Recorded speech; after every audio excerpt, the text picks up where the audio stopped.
Welcome back to The Authentic Advantage, everyone. The podcast where we explore the real stories behind successful people and uncover how authenticity shapes leadership, business, and life. Today's guest is Wyatt Banks, and Wyatt has built a career in cybersecurity leadership, serving in executive roles, including VP of Cyber Defense for MGM Resorts International, and now as a cyber defense account executive for Ahead. And along the way, he's advised startups, led teams through high-pressure security challenges, and navigated an industry where trust, reputation, and decision-making can have massive consequences. But beyond the titles and accomplishments, I want to explore the person behind the career, the lessons he's learned, the mistakes made, and what authenticity looks like when you're operating at a high level. Wyatt, welcome to the show. Thanks, Angie. I really appreciate this. Why don't you tell everyone a little bit about yourself? Sure. I've been into cybersecurity about 20 years. I got my CISSP back in 2005, back when the test was handwritten, and it was actually hard back then. So it's a little bit different. So spent some time at Did you VM. pass it on the first try? I did. Yeah. All right, That's the hard one. You walk out of there and it's about a 5-hour test back then. And you walk out of there and you're just like, what did I just do? I don't even know if I passed or not. And then a couple weeks Right. later, you get in the mail. So it's good stuff. Spent some time at VMware. I spent some time at Microsoft for about 8 years. Really enjoyed that experience. And then I moved on to Splunk, where I was a systems engineer and a sales rep. I went from the systems engineer side from being a sales SE to a sales rep, and got that experience under my belt. Then moved on to Cribble. Cribble was a startup. I started there when they were under $50 million, pretty small company. And I think I was employee 120 or so, around that. Spent 3 years there, and then got a tremendous opportunity to go and join MGM Resorts as the VP of Cyber Defense. Yeah. And kind of rebuilt the team there, hired a couple of directors, hired a bunch of engineers, and put some programs in place there. And now I'm at Ahead on the channel side. So this is new. So each one of those steps was kind of programmatic. Went from an engineer to a sales rep to a startup to a cyber executive, and now I'm in the value-added reseller or the channel side. So each one of those was a Now very you have defined step. you have the full experience. You have all avenues covered now. Yeah, it's funny because when I first came over here to the channel, well, when I went to MGM, I would talk to a lot of the salespeople that were my peers and such, and have conversations with them. And I go, "What's it like being over there on the customer side?" And I said, "Well, I've sold $10 million deals before, and I've sold $5 million deals, and lots of those, but I never bought a $5 million deal until now." Mm. And that's the experience I went there to get that really understand what it takes to move a business case from a conception clear through the process of finance and legal and OPEX and CAPEX and all these different hurdles you got to jump, and justifications, and try to get all these things in place to finally get it. And then take that project that you're working on and push it out and roll it out and be successful with it over time. That was some experience I was lacking in my career. And now I have that. So it was a lot of fun. I'm glad you touched on that, since that was one of your more recent moves to MGM. One, why did you make that move? But two, what do you realize now being on the customer side? I mean, you touched on a couple of those things, but I'm sure there's something that really stands out that maybe you didn't understand until you were in that role. And maybe a lot of sales reps don't understand right now when they're talking to a customer. Yeah, it was interesting. A couple things. The reason I made the move at the time, I'd been at Cribble for 3 years. Cribble was great. It was a rocket ship, having so much fun. And I was getting recruited by a small, barely known company named Wiz. And I had a good opportunity to go to Wiz. And it was going to be so fun, and had a lot of, talks with them, and was kind of going through the process. And then the MGM opportunity kind of appeared, and I couldn't pass that up because I just had never done anything like that before. And to be able to lead a team of 27 people, or it was about that or so, with some contractors and some interns, and had directors and senior managers and all that stuff, to have that experience under my belt was something that was just really something I was looking forward to, and I learned a lot. Right, you couldn't pass that up. I mean, Yeah, especially you can. where you are in Vegas, right? It's a smaller market, and that's So a big. yeah, exactly. It was, and they're the biggest fish in town.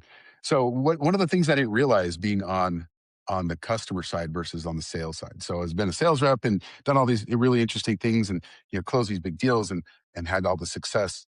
I didn't realize that as a customer, I've got so many things that are on my plate as a practitioner, right? Especially as an executive.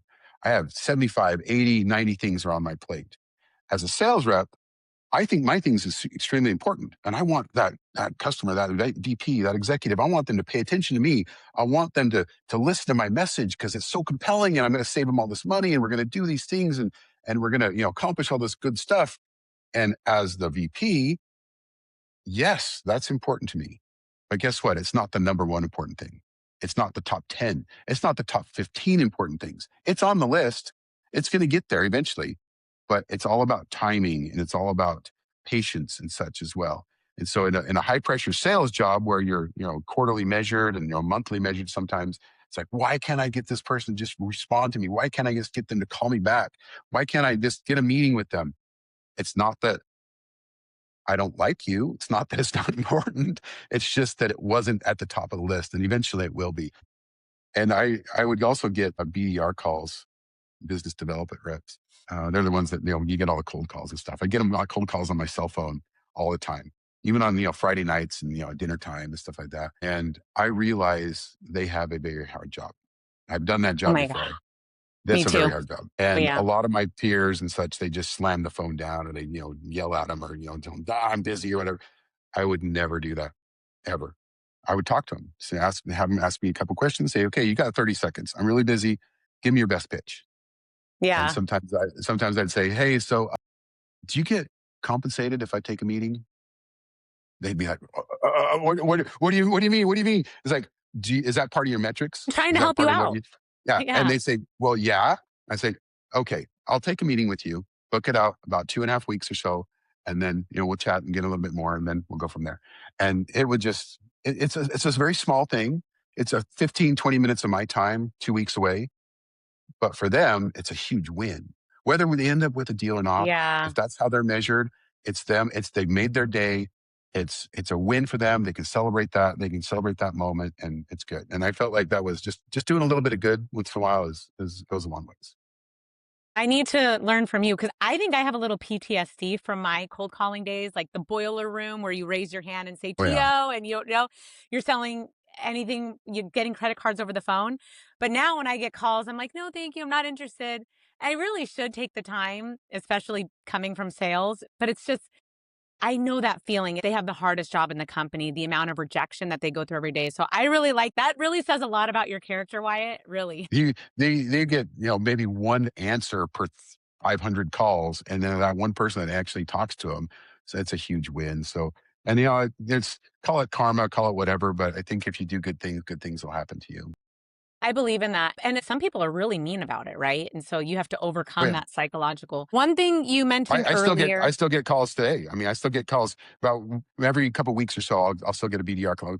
My phone number is not a secret because I've been a sales rep for 20 years, right? So Yeah. it's not a secret to find my number. So they would easily find me, and I still get them. So I was like, oh, you call about MGM? It's like, yeah. It's like, well, I don't work there anymore. It's like, oh, okay. Who should I talk to? It's like, okay, here, talk to so and so and so and so. So That's just help them awesome. out. Yeah, I refuse to change my number too, especially after that many years. I'm getting up there too. It's better just to keep it. But you mentioned earlier being on the customer side and having a million things on your plate. But now you know the other side of it when you're talking about high pressure sales. And you know how that goes. It's end of quarter. We have a gap. What are we going to do? I need you to have a plan for MGM. Let's just use that as an example. What are you going to do to fill this gap? Well, the VP at MGM already told me that there's no budget until next quarter and that A, B, and C have to happen. But then, it really, they're still trying to figure out a way. Well, how can we get around that? How can we still pull that in? You know that feeling. So Oh now yeah. you've seen both sides. Like, how do you feel now looking at the other side for people on the customer side listening? What should they understand we're going through as reps? Well, I was the best buyer you can possibly imagine because I would work with my sales reps and I'd say, all right, let's end the quarter. This deal is going to happen or it's not. I just like straight up. I know this is the end of your quarter. I know it's really important to you. And so we would be a month or so out because I understood the seat that they sat in and the pressure that they're getting. I said, all right, the last 2 weeks, you're going to have, say it's the last 2 weeks of the quarter. You're doing 2 updates a day, right? Yeah. How do you know? I was like, well, because I know. You're doing an update in Yeah. Salesforce in the morning and one in the afternoon, right? Yeah. Yeah. Okay. This is what you put tomorrow. This is what you put right now. This is what you put for tonight. This is where we are in the process. It's like 14 levels of approval. We're at number 10 right now. We're going to get this done. Trust me, it's going to be okay. If your second line sales manager who hasn't carried a bag, who hasn't carried a bag in 10 years or more, hasn't understand, been in front of a customer other than just being the executive sponsor in, 10, 15 years, if they want to call me, go ahead and have them call me. Here's my cell phone number. You can have them call me and I'll tell them exactly where we're at with it. Yeah. And so I was the best. And so they would think, Yeah, oh you my made it gosh, this easy is because great. you understand. Yeah. Yeah. Yeah. Well, a lot of VPs or decision makers get frustrated by those extra calls. And so it's just that constant, the more we Well, educate, the better. yeah, the ones that would really were the worst was the reps that didn't kind of understand. They're doing what their second is telling them to do is call higher, go above me. And I was very transparent Mm, with them on that thing. So I'd say, look, if you want to mess this up, go go above me above me. because I this is my budget. I control. This is my project. I'm the signer. I'm the approver. If you go above this, then it's going to get more scrutiny. It's going to take longer. It's going to get more lenses put on it, and that's what you don't want. And so for those, and I still coach sales reps on that now as well. It's like just trust the process. It's going to happen. Right. So you don't always get those executives that'll be transparent with you either. They just ghost you or they don't No, talk to you or because nobody wants to deliver bad news. But I promise you, bad news does not get better with age. It gets worse. Right. it So does. if it's bad news, let's talk about it right now and get this over with and try to overcome whatever that bad news is. If it's not happening, it's not happening. It's fine. Let's just move on. We have other things to do. I don't want to waste anybody's time. You don't want to waste anybody's time. Let's just part as friends. But yeah. Yeah, transparency is much better in both of those roles. And, we all have boxes that we're living in and lines and, red tape that we have to deal with. So you working in the VP role, you worked at many tech companies previous to that. Now you're at a head. And I want to jump into that in a second with you being in the channel and your views on that. But well, actually, let's talk about that now. You are in the channel now. What is your view on that? Because you've Channel worked with is, the channel before. I mean, you've done it at oh, other yeah. companies, but it was from the other side. So when I was at Cribble's a channel only company, which is great. And so all of my deals were through the channel. And I had, various channel partners I worked with and I learned a lot of good lessons with that. One of my transition from sales engineer to sales rep, the first deal I was working with, it was at Splunk. It was a pretty sizable cloud conversion. It was a couple $1 million. It was a good sized deal, right? And I'd been 9 months into the job before we actually got this deal was going to happen. So I'm just starting to worry. Is this really going to happen? Is this the right job for me? So you have all these, self-doubt and these questions. And, I just knew I needed that chance to prove it. So the customer I was working with, the CIO said, I want to take this deal direct. It was a channel Mm. partner with an incumbent. They said, I want to take this deal direct. And I'm like, okay, no problem. So I went to my leadership and said, hey, they want to go direct on this. And my leader was like, okay, no problem. And then, the VP was like, no problem. So we'll just go direct. And I literally cut the channel partner out of that deal because I just listened to the customer. Yeah. At the time, I was like, oh yeah, no big deal. Whatever. It is what it is. Go talk to the customer and it's their decision. I learned so much from that interaction because it was the wrong thing to do. I learned that was, and I have a great relationship with that channel partner rep still today, to this day. I just saw her like a couple weeks ago. And we talked about that situation and how it was a burn for her, right? Because it's, she's got still committed, she's the incumbent, and then we just sweep it out from under her, go direct. And it was absolutely the wrong thing to do. And so because of that, I rotated completely the opposite way where I became ultra channel friendly. And I actually took deals that were direct subsequently to that and took them to partners. I said, partner, you have unique intrinsic value that you can bring to this situation. I want to use you and we'll take the margin cut. We'll take the extra work that I have to do to kind of bring you in the layers of scrutiny and the layers of complexity because what you're going to bring to this is valuable to me. And so now Yeah. here I am in the channel, feeling that same kind of pressure, feeling that same thing, and it's very different. And so Have you been I cut again, yet? no, actually not yet. No, I haven't been cut out of a deal yet, but I just started, right? So I'm only 6 months in, so it's not too long. But yeah, it's definitely a different animal. When you're at an OEM, you have about 10 emergencies per year, kind of roughly. emergencies like end a quarter, or you got a deal, you got this thing, thing, something that's like truly emergency. Right. Here I have it. I have 10 emergencies a month, at least one or two a week. It's always something going on. So it's very different. Well, yeah, you're dealing with a lot of different manufacturers and then the customer too. A lot of Yes, times you guys hold that relationship with the customer. we do. Yeah. And the difference is it's not a technology sale often. It's a relationship sell, and it's a 1000%. relationship. And yeah, it's a relationship situation. And unless you're authentic, those relationships don't go very far. But the one thing as a manufacturer that I always ran into, a lot of manufacturers like to play musical chairs and swap out accounts every year, and they go from here to here, commercial to enterprise. And it's really frustrating for the customer because you finally build a relationship with a rep and there's turnover. And that was probably the biggest customer complaint that I got every single company I've worked for. And I quickly realized that the partner holds the relationship because they're the stand-in that's been there for years holding it all together. And you guys have a really big role and it definitely is relationship based.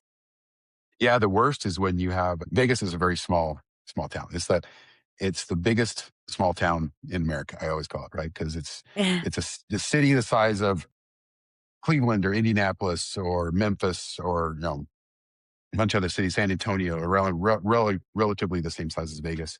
But every one of those has a diverse industry. We have one industry, Yeah. and it's travel hospitality, right? So it's kind of you live or die by that here. And unless the worst is when you have a situation where you get somebody from out of town, that's from Los Angeles or from Denver or Seattle or some other city, where they're covering the Vegas accounts, and they parachute in, they make a bunch of promises, they do a bunch of stuff, and then they disappear, and then they show back up for renewal time, and then they disappear. And the people here hate that. They hate it because it's a small town feel, and everybody knows each other. The community is Yeah. really rich here as well. And so unless you're, and then often, like you mentioned, you have these manufacturers that are swapping these account managers out and segmenting and stuff. And I even had an account manager one time that said, well, I'm not even going to have this territory next year. I'm going to burn this place down, and then I'm out. I don't even care about it anymore. I'm like, oh, you're not going to. That's when I was in SE. I was like, you're not going to do that because I live here. These people are my friends. It's my community, and that's not going to happen. So Well, let have me to be touch on careful for that. Vegas for a second. First of all, you were probably halfway talking to me. I was the rep from LA covering, although I know, No, leave me no, alone. no. Is that why you didn't answer my calls? But I knew that right away. Everybody warned me and the partners that I worked with warned me like, "Oh, you don't live here?" Because it is you need to hire in territory and hiring managers, please listen to this. If you have Vegas and Arizona is very similar, but especially Vegas, you do want to have somebody in territory. I had to make extra effort to go into territory, but I will say one thing about the Vegas market. When I wasn't able to go to Vegas anymore and I got taken from me, I was devastated because you guys have such an incredible just incredible. I don't want to call it a culture, but it's like its own culture. Like everybody knows everybody, even upon VARs when you're competitors, you guys all talk to each other. It's a Yeah, great we do. the word I'm looking for is community. It's great community and some of my most favorite awesome people and times I've had was in that market. So, yeah, let's try to keep it local, but it is hard because these bigger companies, they hire out of state and Well, it's also hard because the talent pool is interesting here too as well. I get that a lot right. because when you get a couple of decent reps who have good relationships, they get plucked out really quickly. And so then there's a talent pool issue as well as even when I was trying to hire engineers and directors and such like that as well. The talent pool is finite, especially Yeah. when you scope it down to cybersecurity. Then it gets even more finite, right? But it's oftentimes acceptable to cover it from Phoenix. A lot of companies have success with that. But when you get a little bit further out or like East Coast and stuff like that, that's when it gets a little harder Yeah. because it makes it difficult. Yeah. Actually, one of my most favorite people who you know too, Lena Fry. She Yeah. lives in Yeah. Phoenix. Yeah, she does a She's great great. job. Yeah. But you know what she does and what people should do is make a commitment in when they're going, how often they're going so that they're there Yeah. regularly, right? You have to be present. Yeah. You have to be present. That's part of the thing. And Vegas is, strange as it is, there's a nightlife aspect to it here. You got to do the dinners, you got to do the happy hours, you got to do that kind of stuff too, and be part of that. Yeah, the city And that when never when you have sleeps. Yeah, when you have young kids, it's even living here, it's kinda hard to do that. You get a lot of friends that come from out of town, like, "Hey, I'm coming into town. Let's get together." I'm like, "Oh, this is the 4th You're happy like hour I've the had this week." strip. Oh my God, yeah. I can Yeah, relate people only always because I ask live me, in a touristy area too, you know? yeah, they always ask me like, "What's it like living in Vegas?" I said, "Well, it's amazing because I live in a penthouse on the Strip, and I go to the buffet every day, and we go to shows, and we're out there, hitting the slot." I'm like, "No, I live in the suburbia or USA. I can see Celine Dion's house right over there. It's like suburbia ever. It's like Yeah, it's the any same with any other LA. Like, place." oh, you think I'm living like I'm at Santa Monica on the pier all the time and just seeing Hollywood stars everywhere. And no, you should see me on the 405 in traffic, not moving. That's really my life. Exactly. That's it. Okay, I have to know because you've had a lot of experience and you've been through so many different roles. You've had tons of leaders over the years and mentors, and now you mentioned to me earlier you're mentoring people, and it's something that you enjoy doing. But what is the best piece of advice that you've ever received? Best piece of advice. I've talked about this before. I talked about it at a couple other speaking engagements. So some folks might recognize this, but when I was at Microsoft, I was just had barely started. I thought I knew a lot of things. It was 2008 when I started there, at the end of 2008. And what was going on in 2008? The world was Oh, the coming to an end. crash. Yeah. So I I know just because I was entered started. the There was real estate market. yeah, yeah, there was a hiring freeze. So my start date was delayed like 4 months. That was the first hiring freeze they'd ever had at Microsoft. And so I get in there, and my strike price was only $18. That was awesome. Oh, yeah. Oh, yeah. Yeah, so that was an advantage. But one of my first one-on-ones with my manager is a guy named John Cho. And John Cho he was a tremendous leader. He pulled me aside and he sat me down and said, "I'm going to give you some advice here." And this is what stuck with me. He said, "No one gives a fuck about your career." And I was like, Excuse me? "What do you mean?" He said, "Seriously, no one cares about your career but you. Think about it. Do your Yeah. peers care about your career? No, you're often competing against them. Does your wife care about your career, your spouse? No. Your spouse cares about stability, your happiness, making sure that there's food on the table, that there's no disruption, that things are smooth at home. Whatever their things go, whatever they got going on, that's what they care about as well. Your career's not it. They want you to be happy. Your Right. kids don't care about it. Your boss, your leader, your manager, your VP, all the way up the chain, nobody cares about it. Your boss isn't going to do anything for you that you're not willing to do for yourself. So if you want to do something about your career, you've got to do it yourself." And that piece of advice has really stuck with me because 3 weeks ago, I'm a scout leader too for my boys. And so we went out on a scout camp, and one of the guys took a trailer, and the trailer kind of got stuck and it's like all wedged in and stuff. And we ended up having to dig it out with a shovel. Like literally had to jack it up and dig, hard pack road, dig it out. At the end of that, I got all the scouts together and was like, "Okay, guys, what did we learn today?" "Oh, don't bring a trailer. Don't do no. What we learned today is that you're never stuck if you have a shovel in your hand. And that's for Hmm. when you're out here on the trail, when you're here in life, when you're doing, no matter what you're doing, if you need to get yourself unstuck, pick up your shovel and shovel yourself out of it." Yeah. Make it And make it happen. yeah. And so that was a piece of advice that stuck with me for a long time. And then I obviously use it to parlay it into a lesson to a bunch of teenage boys who were, just more worried about teenage boy stuff. And so hopefully it sticks with them. Well, of course. But yeah, it's partly it's taking responsibility for what happens, right? I think a lot of times, like you said, the first thing they wanted to do was blame like, oh, we shouldn't do this, but we tend to blame other people.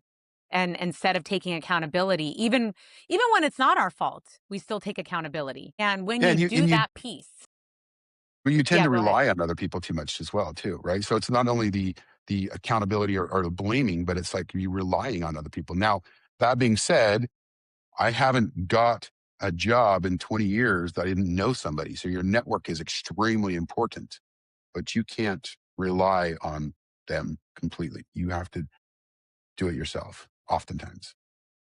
That's true. And we'll talk about this another time, but it's something that you and I talked about earlier, which was why it's important to own a personal brand. And part of that is, yes, there's community, but it's how people view you, how people know you, and what you build out there. I did have one last question because I think in cybersecurity, Only one last, only one. actually, I have several more, but for timing purposes, no, I think so. I did spend some time in cybersecurity. I think you and I met. We met briefly when I was at NetApp. I think that's when you were at MGM, and then really when I was at Darktrace. And so when I went to Darktrace, I really learned a lot about cybersecurity. Now, there's the companies that talk about cybersecurity like they're cybersecurity, but they're not really cybersecurity. So when I went there, I was like, oh, wow.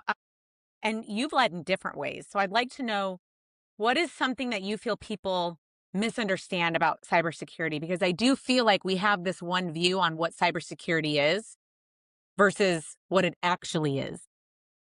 Yeah, what cybersecurity actually is, what people think is it's all the cool threat actors and get the scattered spider and you have all kinds of like really cool trinkets and they think it's the hackers and Johnny Mnemonic and all the movies and stuff like that.